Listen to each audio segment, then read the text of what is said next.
Hello, ladies and gentlemen, and welcome to the Discriminating Gamer. I recently asked my German friend if he knew what the square root of 81 is. He said no. Ladies and gentlemen, today we're going to go ahead and take a look at my top 10 campaign games of all time.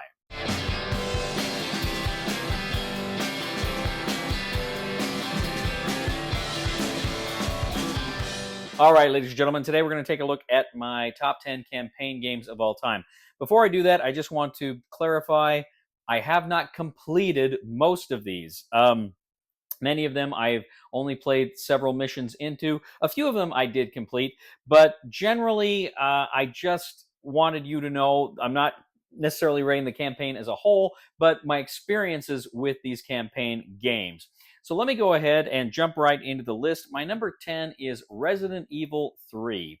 Resident Evil 3 is a great horror survival board game based on the iconic video game series. Now, what I liked here is just like the series, every single bullet you expend, you're sweating. You are constantly running out of ammunition and supplies and what have you, and it's scary. But again, you can soup up with different kinds of weapons, and it's a great dungeon crawl adventure. You've got the zombies, and then as the game goes on, you've got kind of tougher zombies, zombie dogs. You've also got just some incredibly horrendous and ugly monsters that are coming after you. And it really did a great job of capturing the feel of the video game. So that is Resident Evil 3, my number 10 from Steamforged. All right, my number 9 is a game I just played recently. Again, I just played through the first few missions here. But this was Devenis. Devenis is kind of a campaign legacy game. Yes, I'm including legacy games here. And Devenis is a great tile placement game. It's an app-driven game where you're trying to appease the gods. You have gods you're trying to appease by essentially creating these kind of tile formations in which you get certain symbols in certain ways, but you're also putting out stickers on the tiles. You're also rolling dice, and dice is how you're kind of exploring and getting these tiles. And you can even put stickers on the dice to kind of manipulate how they work throughout the game.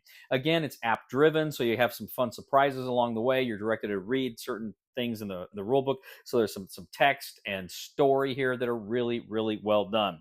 So that is number 9. That is Devenis, and that is from Lucky Duck Games. My number 8 is one that, again, I also played fairly recently. This is from Mighty Boards. This is Fate Forge, Chronicles of Khan! Fate Forge Chronicles of Khan is a great, again, app-driven story game. And it's cool because you kind of have these kind of story adventures where you're walking around and you've got this great, beautiful map of this city. And as you're moving through the city, the app is kind of telling you, describing what you're seeing. And then you can look on the map. Oh, yeah, that's right where we are. And it's very good and it's very well done. And then the way that the story kind of transforms into these kind of battle adventures is very, very well done. And again, it's cool to see kind of your characters evolve over time and how you kind of progress through this world. Really enjoyed Fate Forge. Again, I haven't played that much of it, but what I played I thought was fantastic. I really enjoyed it. So that is number 8. That is Fate Forge. That is from Mighty Boards. Number 7, again, one I played fairly recently, and also one I haven't completed. I played maybe half of it, maybe not quite half of it, but this is Hoplamachus Victorium. Hoplamachus Victorium is a great game of gladiatorial matches, and you are it's chip theory game, so all of your units are these chips that you're taking around with you to these different places on the board, and you are attempting to battle different factions who have different units and specialties, and they have keywords that you play off of. And it's just so much fun to again kind of soup up your character. You've got kind of a pad of paper that you're marking off as you gain more abilities for your champion, for your hero. But it's really fun, and again, it's got a good story. Without being a terribly text-heavy game, it still manages to tell a great story over the course of the campaign. Really a lot of fun. That is my number 7, Hoplamachus Victorium, and that is from Chip Theory Games. My number 6 is a campaign game that I did finish. This is a game that came out maybe 2014. I think it was 2014 when this came out. This is Star Wars Imperial Assault. Star Wars Imperial Assault is, again, another great dungeon crawl adventure game. But here, now I know after I played it, they came out with an app that controlled the Empire. But when I played it, it was I was playing the Empire, my friends were playing the Rebel Alliance, and they ultimately won. But I gave them a good run for their money.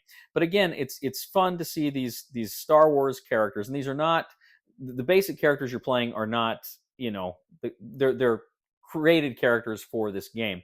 But throughout the game, you can interact with Han Solo and Luke Skywalker, the dreaded Darth Vader, and I really like that. Now, I will say that as much as I enjoyed this campaign and playing through the entire campaign, um, I think the game shines better as the two-player skirmish game. I really enjoyed the two-player skirmish game with this, but I love the system, the combat system with dice and the way the cards work and how you can roll the force to use for stuff. That is just it was just phenomenal. It's a good-looking game. It's a good playing game. I actually gave this to Zach years ago because I figured, well, I played through the campaign. As much as I like the skirmish game, I just didn't have room again as when I moved to Texas. I don't know if Zach ever played it, and I was over at his house a year or so ago, and he says, I'm going to get rid of a lot of these games. Do you want any back? And I said, yeah, I'll take that one back. So it's back in my collection now. But that is Star Wars Imperial Assault. That is my number 6. That is from Fantasy Flight Games. My number 5 is another game of a similar IP. This is Star Wars The Mandalorian Adventures. And this is just a small campaign, only 4 scenarios. And it's cool because you've got kind of the flip book here. And in between the scenarios, the game board scenarios, you've actually got kind of the comic book that kind of tells the story. Now, the first game is the first season of the Mandalorian Adventures, and they just came out with the expansion, which is the second season of the Mandalorian Adventures. I didn't finish the second. No, I haven't finished the second season yet. But it's really fun because, of course, you're playing those iconic characters from the TV show. The Mandalorian and Cara Dune, Carl Weathers, who was a character that was his name in the show, was Carl Weathers. But it's really fun. It really, really great gameplay, just generally in this game, the way you play your cards. But again, it's kind of fun to see how some of those abilities and stuff are added. You get better cards as the game goes on. But that is very fun. That is Star Wars The Mandalorian Adventures. That is number 5, and that is from Unexpected Games. My number 4 is a legacy game, and I think there's 12 or 13 games, and I think we only made it to 9, and that was a few years ago, and I desperately want to finish this up. We'll have to get the band back together. I got to go down to Utah because all my friends are down there who I've been playing this game with. But this is Betrayal at House on the Hill Legacy. This game was so much fun. We played the very first mission, and no spoilers, but it was one of the coolest game experiences I've had. Certainly with a campaign or a legacy game, but just in general, it was so much fun, great surprise, and every game has been a little bit different, and every game was tremendous, tremendous fun. And it's fun as you're playing the game and you think you're trying to move in one direction, and the game just moves you into another direction. I love Betrayal in the House of the Hill, just generally, the basic game. But this legacy game has really been something special, and I really desperately want to finish that quite a bit. So that is Betrayal and House of the Hill. That is my number 4, and that is from Hasbro, Avalon Hill, Wizards of the Coast. All right, my number 3. This is another one that I have finished, and again, there's only 4 games in this campaign, but it is amazing. I remember I set this up over a weekend, and I played. I think I set it up on Friday. I played Friday night. I played Saturday. I played Sunday. I think I played 2 on Sunday. And it was just such a great experience. I still own it, and I don't know if I'll get it at the table again anytime soon. But I think at some point I want to relive that experience because it's such a great game. This is Batman, The Dark Knight Returns from Cryptozoic. This is a great game retelling of the comic book, kind of an older, grizzled Batman. He's been retired for a few years, comes out of retirement to fight crime. And the game is great because you've got some great card play here, great decisions with the cards. But I really like the board because it's a dry erase board. And so you're actually creating paths that Batman can use as the game progresses. You're also, keeping other information on the board with the dry erase marker. It just is brilliant. And then again, as you're fighting the different heroes, you've got the bat dice. You've got these dice that you play with, the die that you play with that has bat wings on it, and you go ahead and roll those, and so they're only 4-sided die, but they look like 6-sided die with bat wings. That was really cool. I've got the deluxe edition, which got a lot of the great minis here. It's super, super fun. And there's a Superman in it, too.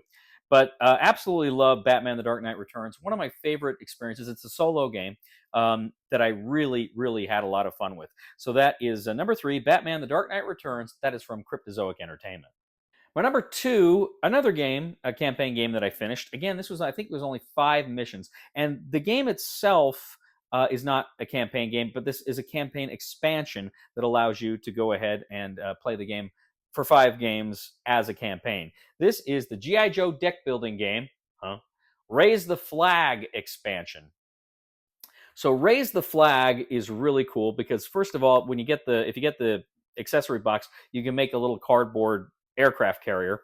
But then how you do in each mission kind of informs how well you'll do in the next one or what the conditions are in the next one. And it is awesome. So I started playing this game solo by myself. I think I played the first 2 missions by myself. And then I left it out on my table. And this is when I was back in my apartment. And Ray was going to come over to play a game. And I said, I got this. I got to get through this before we get another game. He says, well, I'll come over and I'll help you. So we finished the last 3 games together. And it is just awesome. There's hidden packets of cards and stuff like that. And I love G.I. Joe generally here, and they did such a good job with the story and the choices that you make here and the way characters can level up over the course of the game. Tremendous fun. I love the G.I. Joe deck building game. At this point, I'm prepared to say, when we just talk about deck building games that are just card games, it's my favorite. I love the G.I. Joe deck building game, and this expansion is the best expansion they've come out for it, and it is tremendous, tremendous fun. So that is the G.I. Joe deck building game, Raise the Flag expansion. That is my number 2. That is from Renegade Game Studios. All right, my number 1 campaign game. This game has 15 missions, and my wife and I have played 10 of them, and we keep saying we need to finish it. We need to finish it. And this is Undaunted Stalingrad from Osprey Games. Now, the Undaunted games are fantastic. They are fantastic. And this Stalingrad version is so cool because it throws so many surprises at you. And it's cool because in some missions you can use aircraft cards that you could in others and have bombing runs and stuff. What's cool too is as the game progresses, you're going to lose some of your cards as casualties and you get replacements, which are not quite as good. But then you may get some cards that are get a lot of experience, and so they are leveling up. So you kind of get this, some cards are really good, and then other cards just kind of suck as you play through the game. But again, the surprises that this game gives you in this kind of World War II battle, really a lot of fun. Of course, one of you is playing the Soviets, one of you is playing the Nazis, and you are vying for dominance in this rubble that is the city of Stalingrad. Great World War II deck building game, and a great, great, great campaign game. So that is Undaunted Stalingrad, David Thompson design, Trevor Benjamin as well. Undaunted Stalingrad, this is my number 1 campaign game of all time, and that is from Osprey Games. All right, ladies and gentlemen, let me know. What do you think? What are your favorite campaign games? Have you finished them? Have you not finished them? Let me know. I'm very eager. I'm always excited to hear what you have to say about these sorts of things. So please leave a comment here on YouTube, Board Game Geek, Facebook, Twitter, all these good places. Please, please, please like this video and subscribe to the channel if you haven't already. That means a lot. And also, too, we'd ask you to give this video a thumb on Board Game Geek when it shows up there as well. Now, I have another YouTube channel that is Cody Carlson PhD, where I talk about history, military history, books on history, fun stuff like that. I even recently did a history quiz on there, World War II quiz. So I would humbly ask you to please go ahead and subscribe to that channel as well. It would mean the world to me. And again, if you do like what we do here on The Discriminating Gamer, I would humbly ask you to click on the super thanks button and leave a tip. Out of nowhere, somebody came up to me and asked me what the 9th letter of the alphabet was. I panicked and guessed. But I was right.